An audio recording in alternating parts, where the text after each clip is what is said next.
Happy Tuesday. Welcome to Feeling Things. I'm Amy. And I'm Kat. And we are continuing our series on the Four Horsemen from Dr. John Gottman. And today's is a doozy. We finally hit the one that will just send your relationship down the drain. Down the toilet. Right? With like a slow flush. And then one day you're just like, oh, wow. I think the criticism is like the slow flush. This is the... But how fast? I mean, you might live with it for a little bit. This is like... But I'm just like, it's like jarring. It's like, you feel it. I saw if you stay in this one, you get sick more. I told Kat I didn't read in too much on this one because we have a doc where we build everything, but Kat is the therapist, so she's delivering this information to us. And this is something that you probably go over with clients and stuff or recommend to them and or recommend that they do more research themselves. Because he has a book, right? He has a lot of books. But he also... I mean, but is it specifically for this or does he mention this in...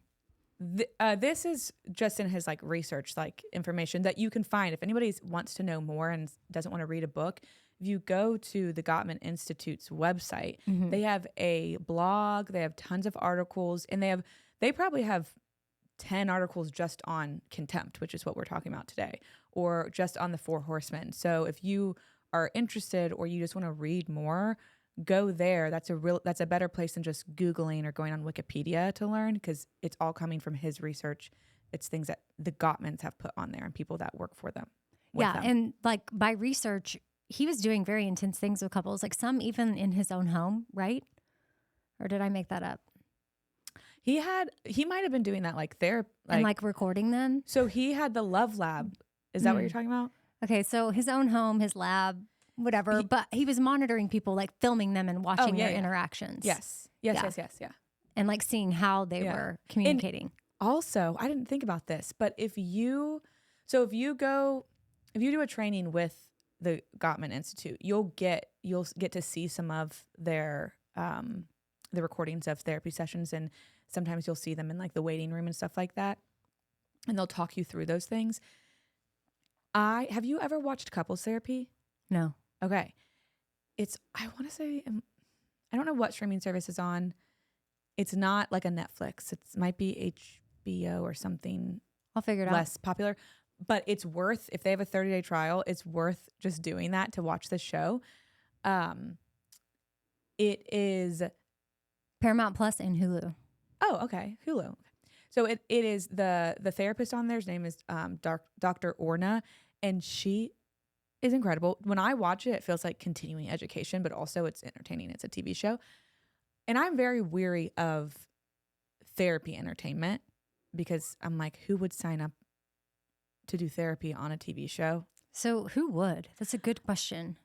I haven't actually done research on figuring the answer to that, but my assumption is they want to get, I'm assuming they're getting free therapy, and I'm sure she's a pretty penny.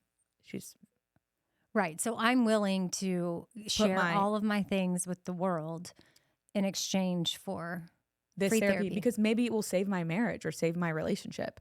And they do a great job of having all different kinds of relationships on there, all different types of people, all different types of religions. Like it kind of does kind of check every box. But you can, if you read about and learn about these Four Horsemen and then you watch the show, it would be a fun exercise for somebody to go in and look at like when you see each one. And there are some, when you watch the ones and you're like, that's contempt. Even I'm like, there's no way. And part of me is like, I don't want this couple to make it because they are both hurting each other so often and so harshly. Do you think two contempt people end up together, or one is the contempt and then the other person turns contempt? Both. And okay. I don't think it's just as like you married a contemptuous person. I think that a lot of times what happens in relationships is things build and build and build. And then you start building this resentment and then you become contemptuous towards your partner. Now, if you're married to somebody who has a lot of traits of narcissism or is diagnosed as a narcissist, then they're probably going to be contemptuous at times. But I don't think it's just like you are this person most of the time. You know Nick Cannon? Sure. Yeah. Mariah Carey's baby daddy, and then a lot of other Yeah, baby daddies. Mama's, yeah, he was the baby daddy to a lot of babies. Yeah. Not just Mariah Carey. But I didn't know if you knew that he was recently on the Breakfast Club and he shared with them that he was diagnosed with NPD. No way. Yeah. Well, so I saw something somewhere that he said he was talking about, like, maybe it was from there. He said he wasn't treating people very well. So maybe he's trying to get. Yeah. I mean, that he said it was a response. couple of years ago that, he did all the tests and it was a lot of questions and intense therapy and filling out questionnaires and whatnot, that he realized he had narcissistic personality disorder and that so many times he thought that's just the way things were, but he's realized he can't be that way. So he's doing the work to try not to be that way. And I'm like, wow, this just seems like the opposite of everything we hear. Now, I've heard from experts that there is a possibility that there can be work done, but that person has to be open to it. And most narcissists aren't going to be open to testing for it. Yes, that's true. And I also was going to say, and this is me just saying this, that this can also happen.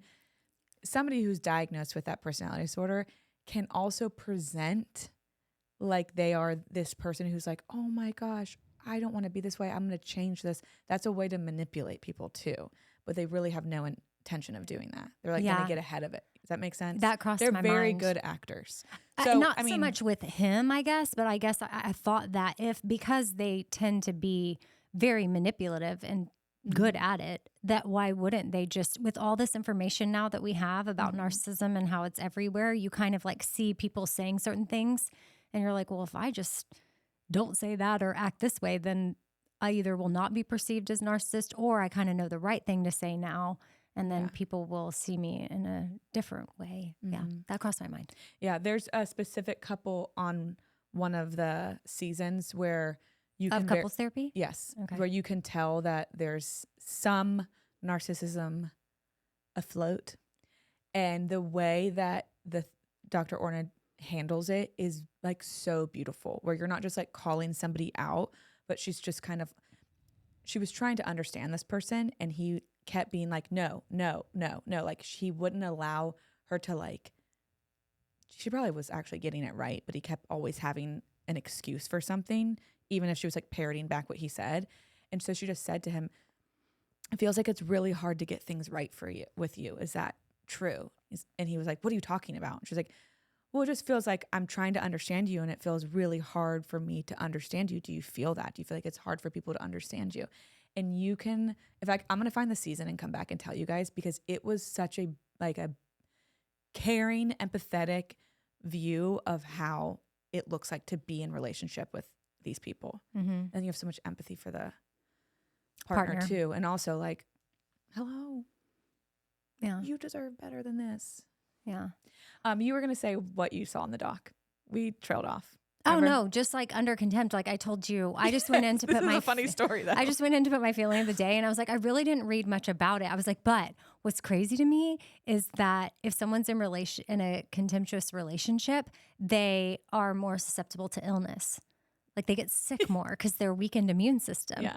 And then you're like, well, that's at the top of the doc. And I was like, yeah. It's the first thing. Yeah. Which is, it's funny. Well, and it's also in font that's like 4 times thicker than...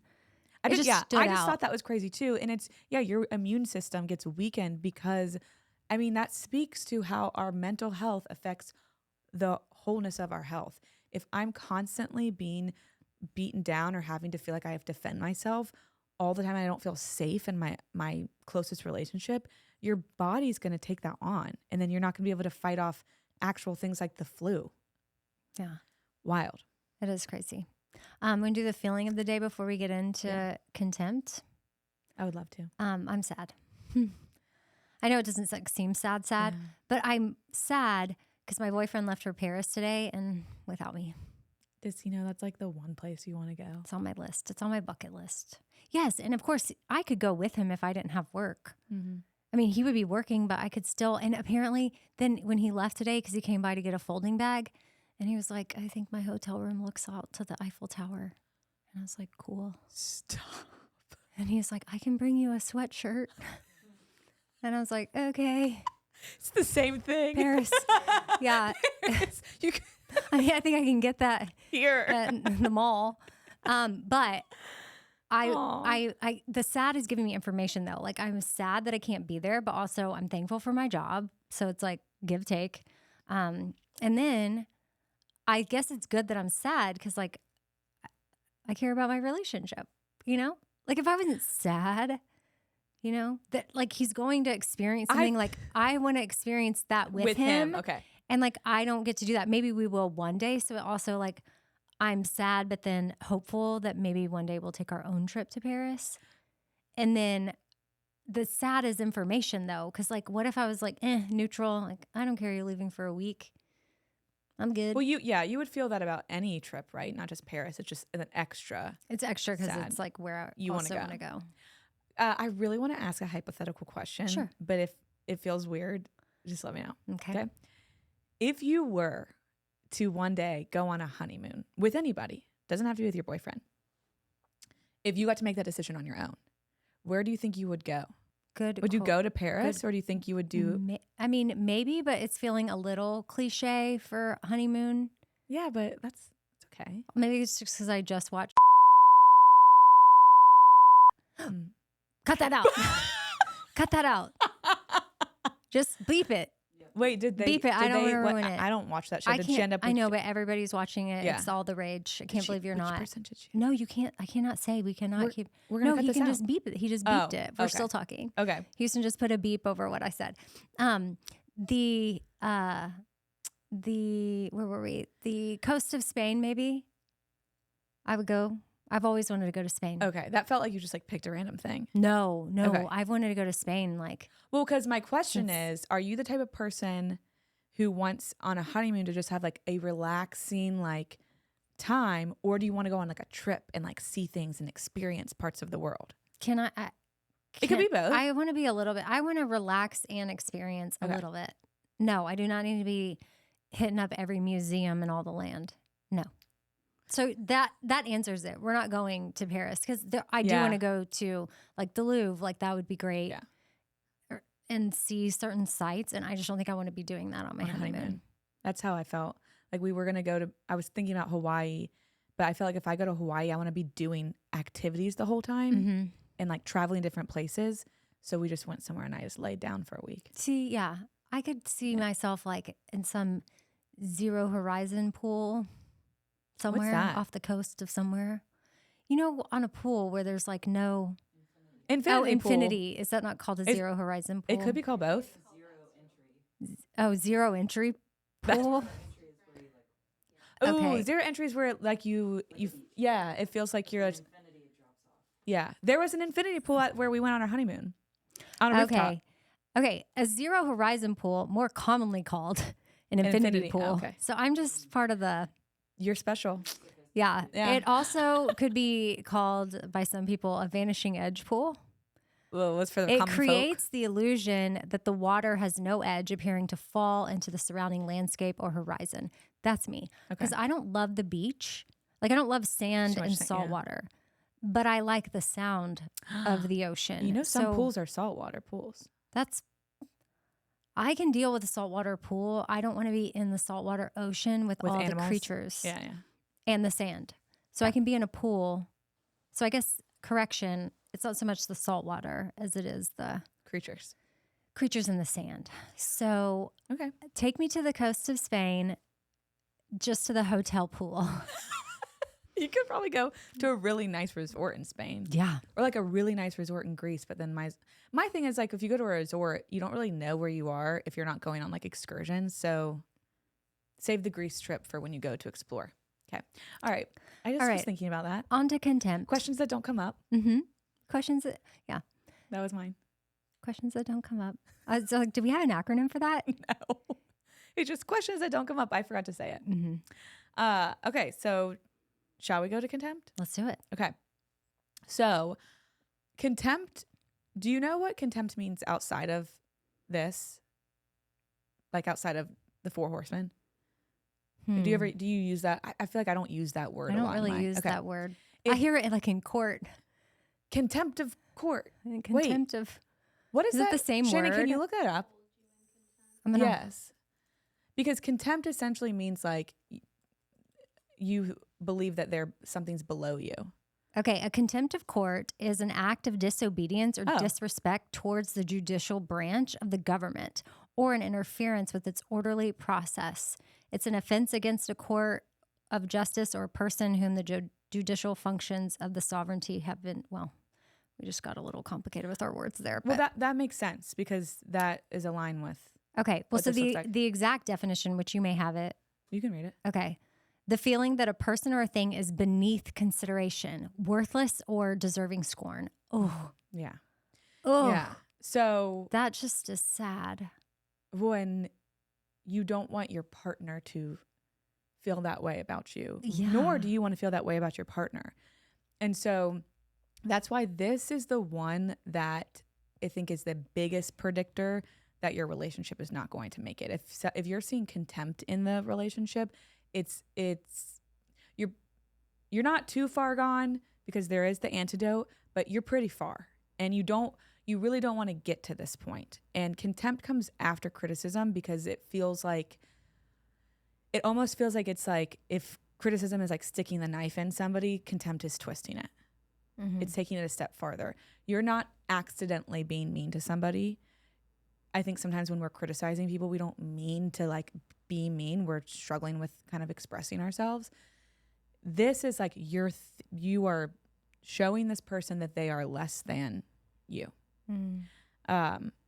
It includes in a relationship being disrespectful, like just being disrespectful towards the person, which there's a lot of ways that can actually look. In mocking somebody, using sarcasm, not even in, I know we talked about that with last week. This is not using sarcasm to be less vulnerable. It's using sarcasm to like make somebody feel bad. Mm. What do you think? I feel like you're like... Well, because I'm just imagining like being in this relationship and then I'm also evaluating my sarcasm in my relationship. There is a fine line between sarcasm when we are avoiding vulnerability or when we are avoiding confrontation even. Yeah. Like making a joke because there's fear somewhere around like really sharing how I'm feeling. Okay. This is sarcasm to like put somebody down. It's imagine a bully in school who's they're making fun of other people in front of a group of people and they're being sarcastic, like making fun of something you did to hurt you. Like with contempt now, I'm aligning it with like just like disgust. Yeah. I mean, I think that there is probably disgust in that person because if you have to kind of have a level of disgust towards this person to want to make them feel this way. Mm. When you love somebody and care about somebody and respect somebody, that's a huge part of this. The respect is gone. You're not going to want to do this to somebody. And if you did do this accidentally, you would feel guilt. Mm-hmm. Because if I respect somebody, I'm not going to want to also do this. I mean, there's like mimicking them, like in a mean way. You can, sometimes Patrick will like mimic the way I do something or a face that I make, being playful. This is mimicking you to make fun of you, to make you hurt. Mm. That's a big part of it. It's wanting that person to hurt and wanting that person to know that they are less than. It's a huge part. You want that other person to feel bad. It's almost a way of gaining control of the situation. You look scared. Well, I'm just thinking of people that might be in this situation and how small you must feel if this is how your partner treats you, you know? Yeah. Like how exhausting. And then that circles back to the illness thing of like, yeah, you're so worn down that like no wonder you might get sick more. And my fear is people that are in a relationship where one partner is very contemptuous of the other is that you do lose a huge part of your self-esteem and self-worth. So even the fighting back, you might not even be as defensive because you've kind of already been just like pushed down so far. And there might not be this, I mean, if we see somebody doing this, and it's kind of my experience watching couples therapy, I'm like in my head yelling at the TV screen, being like, leave this person. He is treating you terribly. They are not being kind to you. You deserve better. Like in my head, I'm just like, how could you stay after hearing this? And that person's experience that's in it, they're hearing through the lens of, well, this is who I am now. Like, I am this. Like, I might not feel like I deserve better. Yeah. So this is more so if you're seeing somebody that you love in a relationship like this and you're just wanting to yell at them and say like, leave them. Or even if you're a helping professional and you want to be like, leave them. Or you're getting frustrated with somebody, from our perspective, it looks and feels very different than the person who's in that relationship. And so it's very helpful to offer extra grace and care and empathy to that person versus judge them for staying in a relationship like that. Obviously, if you have a strong self-esteem and self-worth, you're not going to stay in a relationship like that if you have the ability to leave. Is the person, do you think, I mean, I'm sure it's case by case, but like when the contempt shows up or that contemptuous behavior, but similar to a narcissist, which I'm not saying they don't, just because you're contemptuous in a relationship doesn't mean you're a narcissist, right? But like narcissists have charming sides and they have like their love bombing face and they can be very charismatic. Like when you're in a contemptuous relationship, does that partner still offer like lovey, awesome moments? I think it depends. I think you can be in a relationship where that does happen, and that's even more confusing. Right. Well, I was thinking like it sucks you back in and you're like, oh, look how they are. And like, this is just. Well, and I think when you're in a relationship like that, it probably didn't start that way. So if you're struggling with it, a lot of times you're having that rosy retrospect where you're looking back and you're remembering the good times and not seeing the stuff that might outweigh those good times. So there's not one way this looks. So to answer that question, yes, and not always. It depends, right? And like I said earlier, this usually happens when a couple has the ability to recover from this.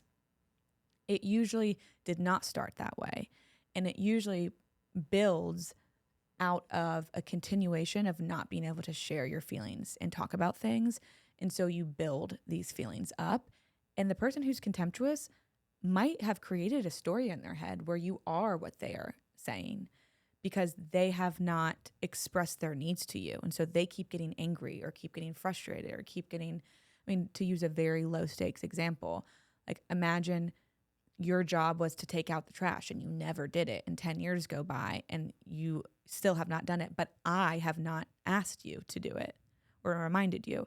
I'm just resenting you for 10 years because you can't take the trash out. So I'm building that story up. I don't think that scenario happens, but you know what I mean? Do you have like examples of things that they might say? Yeah, I have ways this sounds. And before I get to that, I want to make sure I say this, that one of the biggest issues with contempt, I might have said this already, is once you get there, the safety is lost. So without safety in a relationship, it's essentially poison. If there's no safety in a relationship, you're not going to come to somebody and be vulnerable, right? And you're going to hide and you're going to run away from those conversations that really need to be happening. And even therapy can be scary because therapy is very vulnerable. And so that's one thing that if you start to see this, I take it seriously from the very beginning, because the more this builds, the less safety you have, and then you're going to have a less opportunity to have the relationship you really want. Can you clarify safety? Because as like I'm hearing it as layman's person here over here, like I'm thinking like, are you not talking about physical safety? You're talking about just like emotional safety. There's no emotional safety. You can't be vulnerable with this person anymore. Yes, because when you have relational safety within a person, like I feel very emotionally safe with you. Earlier today, I walked in and I was not my best self. I knew that I could do that in this space because I know that there's not judgment and that our relationship can still be good even if we have moments where we're not our best. I cannot have it all together, or I can like let true parts of like my shadow side that I don't really want everybody to see come out, and there won't be this, you won't use that against me, right? Right. That's also why when we have disagreements, we can talk to each other about them. So if we're frustrated with each other, like I know if I do something that upsets you, well, I believe this. If I do, and mostly because it's happened before. if I do something that upsets you, I feel safe knowing that you will come to me because I think you also know that I will be able to hear you. Yeah, vice versa. Yes. Because we have safety in our relationship. Okay, I just wanted to clarify because we're not, while that could be an issue for some people, specifically what you're talking about when safety is lost, when this shows up, is the emotional safety. Yeah. But I would also say if there's physical abuse happening in a relationship, there probably is contempt there as well. Yes. Yeah. I would imagine but they're not like mutually exclusive. Mm-hmm. Okay. So what this can sound like. So I'm just going to give you some phrases that like this, somebody who's being contemptuous, could be what they say. Calling somebody pathetic. Like, you're so pathetic. Mm. I just feel like someone has to be drunk to say this or something. But I'm wrong. Mm-hmm. But you would think like out of their mind, like not like you're telling me somebody sober could say that. Just says to someone you're pathetic, and that's very outright. Like you could even be more kind of insidious with this, and it sound more like, why would you ever think that? Like if somebody's messed something up, or let's say somebody wasn't able, like they missed something on a calendar. It's not that hard to write things down on your calendar, but of course you did that. Yeah. Of course that happened to you, Yeah. Putting somebody down. If somebody's expressing they had a hard day, like the contempt could sound like, oh, you think you've had a rough day? Try living in my life for an hour. You would never last. Mm. Like making like you're so small and weak. So they're saying you're weak without saying you're weak in that moment, where that person can also just say you're pathetic. You're so selfish. You should be ashamed of yourself. Mm. Like sharing with somebody that like you should be ashamed of yourself versus like, oh, how are you holding up with that? Yeah. If we're feeling shame, like it's okay to feel shame and talk about that with your partner. And that's also saying like, it's not okay to mess up, because if you messed up and you forgot something, I'm not coming at you and saying you should be ashamed of yourself. That's so embarrassing. Yeah. I'm like, oh, that sucks. I'm so sorry. Okay.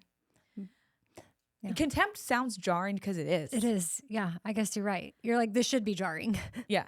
And if the other part with this too, and that can be really tough from the recipient, is when you confront them about that, when they're like, well, that was mean, they can use phrases like, I'm just telling you how it is. Like, well, if you can't handle the truth, then don't ask. Mm-hmm. Those kinds of things where it sounds like they're doing almost like you a favor or it's your fault. Right. Yeah. So good times. The good news? Yeah, I want the antidote. There is an antidote. And that's with everything. So if you haven't listened to the other 2 episodes of the Four Horsemen, they offer an antidote for each of the horsemen. This one is actually, I think, just something we should be doing in general in all of our relationships, and just keeping in mind with all of our relationships. It's just building a culture of appreciation and respect. And then there's 2 tips to do this. There's probably way more, but I'm going to give you 2. Are you ready? I'm ready. Okay. So the first one is just knowing that there is a 5-to-1 ratio. Did you know this ratio? I know this from Gottman as well. Yeah. The for every bad experience or negative encounter you have in your relationship, you need 5 positives to make up for it. Mm-hmm. Is that it? Yeah. Yes. Good job. And that comes from their research. Is like we hold on to a negative comment or experience 5 times more than the positive. And we can use that towards anything. Like think about how if one person makes a negative comment about what you look like, that holds way more weight than if somebody says something positive about what you look like. We just receive feedback differently, positive and negative, which is, I really wish we could find a solution for that. Like, well, I was reading something the other day. I cannot remember where, so I'm going to paraphrase it, but it was, so back when we were in survival mode, like, I don't know, caveman type days, like negative experiences helped keep us alive.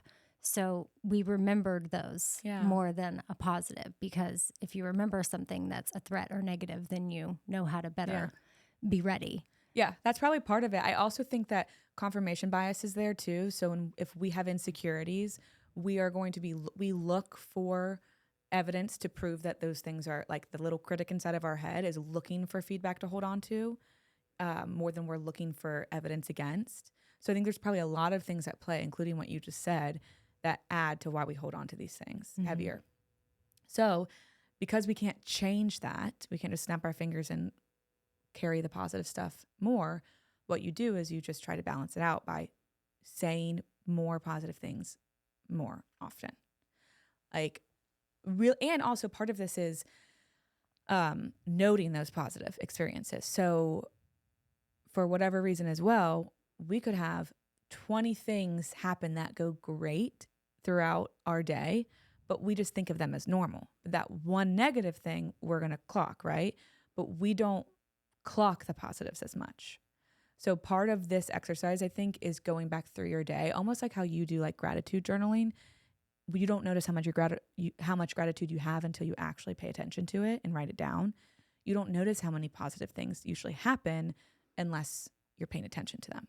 Yeah. So in a contentious relationship, how does the 5-to-1 work? Like the person that, like if they say, like say I say to you, we're having an argument or something, and for whatever reason I'm like, you're acting like a child. That's negative. So like then I realize, oh, wow, I said that to you. Now I need to give you some positive experiences. No, let me back up because this is confusing. I didn't mean to make it confusing. No, this is, I think that I'm glad you pointed this out because I'm sure other people are thinking this. This is not to Are you saying I'm stupid? I'm just kidding. I'm being contemptuous to myself. Hold on a second. This is not to balance out the contemptuous behavior. Yes. Okay. We're trying to get rid of that. You can't balance out contemptuous behavior. You don't want to be in that. Okay. Because also that goes back to your point of you go through those, like, the cycle of them being really charming and kind, and then they're mean. You never want to normalize the contemptuous behavior. This is because a lot of times you become contemptuous because you've forgotten what you really care about these people, like what you like about these people. This happens, like, usually erodes over time. And so the Gottmans are really in this trying to peel back and help you remember why you really are in the relationship with this person. Because there's a reason you guys were together. We're trying to get you back there. You to them. Yeah. So the more I can compliment these people, or the more I can remind myself that this good experience happened or something like that, the more I'm taken back to the good memories and the good feelings I have towards this person versus the negative. Oh, okay. Thank you for clarifying. Yeah. This makes sense, because I was like, wow, the contemptuous person's going to have to realize they said something rude and then say 5 nice things after. But I know it's not as simple as that. So thank you for clarifying that. Yeah. This is more so, getting back to the root of what first drew you to this person. Mm-hmm. And there's probably a lot of things there, but you don't focus on them because you just focus on the things that are annoying you. Yeah. Yeah. We can all look at moments in our lives where we're doing that. For sure. And the other tip with this antidote is just small things often. So it kind of feeds off of that, is to note with your partner small things, because we hold on to big things, especially positive. Like, we remember when they bought us flowers, or when they planned this trip, or when they did this thing that's like big, and maybe not normal, versus small things often. Can you point out the everyday things you like about somebody, or the everyday things that made you feel appreciated, or that you had fun with, or something like that? It can be as simple as, like, notice that you love waking up next to your partner. Or my boyfriend and I were driving the other day, and I just told him this today because we were on the phone this afternoon, and I think we were talking about, like, our relationship and how it's evolved, because some conversation at dinner the other night with another couple, and like courting, and guys paying for things, and then like, when does the girl start sort of paying? And I don't know, I'm just giving you a little bit of the backstory. Like, we were just talking about, like, or if you're going on a trip, like, who pays for what? And one of the persons there was of the mindset that like the guy should just always pay for everything. Like it didn't matter. And my boyfriend and I didn't necessarily agree with that, but in the early dating, like for dinner and stuff, it is nice for me. And even him, like he would want to pay. He's like, I would never like first or second date be like, but some people are just different. Yeah. It's not like we're doing it right or wrong. Some people would actually be offended by that too. Like so they want to pay, yeah. like, or they want to go Dutch, or the women maybe want to feel independent and feel, yeah. So I'm not saying how we're doing is right, but we happen to be in alignment on that. And so somehow the conversation evolved into like little things that we do to show each other, like here. And I was like, the other day when we were in the car and he was driving and then he had one hand on the wheel and then he came over to my neck with his other hand and just kind of like massaged my shoulder and my neck a little bit while we were driving down the road. And I was like, I've thought about that multiple times since then. And that was such a simple act. So easy. No money. Free. You felt what? I felt cared for. Just like how they're trying to say women feel cared for if the guy is paying for the meal. Well, I felt cared for just with the random shoulder massage while driving down the road. Like something about that I loved. And I wanted to make sure that I express that so that he'll do it more. Yeah. And I think often we assume that men don't need as much affirmation as we do or as women do, and they do. Like men want to be cared for too, and want to be appreciated, and want to be want to feel secure as well. Like they don't just walk around having all the confidence in the world all the time. I think they feel pressure to do that or feel that. So that makes a big difference. Like letting him know that you felt good by such a small, tiny thing that he did probably felt just as good as the thing that he did to you. That makes sense. Yeah. So there you have just it. Just a small thing. Yes. Small things often. And that's something that you can just randomly do, or you can STO. Yeah. STO. STO. Or that can be a ritual you guys do as an exercise. If you're helping to get your relationship back on track, is like weekly do a check-in and like talk about a couple things, or you could do this nightly, but that just seems like a lot. A couple things that maybe that person didn't know that they did that you really appreciated, or something new that you learned that you loved about them. Like I didn't think that I would love watching my husband watch sports, but sometimes it's really cute to watch him get so excited about something, and then I start appreciating that. Yeah, I like that. Makes me think of the 3 A's with my kids. The asking, affirming, and what was the other A? Ask, affirm. Well, when I was taught, it was regrets, requests, and affirmations. Yeah. So was one of them about there I'm was sorry? No, ask. There was like asking for something you need or want, but then there was also, is there anything I need to ask for forgiveness or like that I've done that I need to know about? And then there's affirming, but it wasn't ask, affirm. So what was the other A? It's like ask. Why is my brain doing this right now? Acknowledge? No. Ask. Ask and affirm. What are some other A's? Appreciation. Is that? Oh, would be no. Oh, well. My brain can't think of it right now. We'll get that. Dang, it's good. But that was what my the therapist with my kids, they were saying do it as a nightly check-in, which for us as a family did get overwhelming. So we kind of stopped. But it served it wasn't appreciation us for a season. So affirm. No, because I feel ask like and acknowledge. Maybe it could be acknowledge. Because when we do regrets, requests, and affirmations, it's that acknowledging could be the regret. Yeah, it works for now. Okay. We'll take it because it starts with an A and it fits. Yeah. But really it is just about also checking in, but without a laundry list. So while every night seemed overwhelming, but you only got one ask or one, you can be like, well, you did all of these things and I need you to feel bad about them all.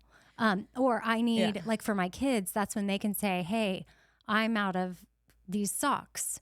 Like they can make a note, but you only ask for one thing per well, I would say meeting. if you're trying to pull yourself out of a contemptuous relationship, to just stick with the affirmations for a little bit. Yeah. That's probably But good. once you graduate, then you can do the other things, because not acknowledging those other things is what gets you to be contemptuous too. Yeah. And we can't even remember what the other things are. So just affirm. Affirm, affirm, affirm. The 3 A's.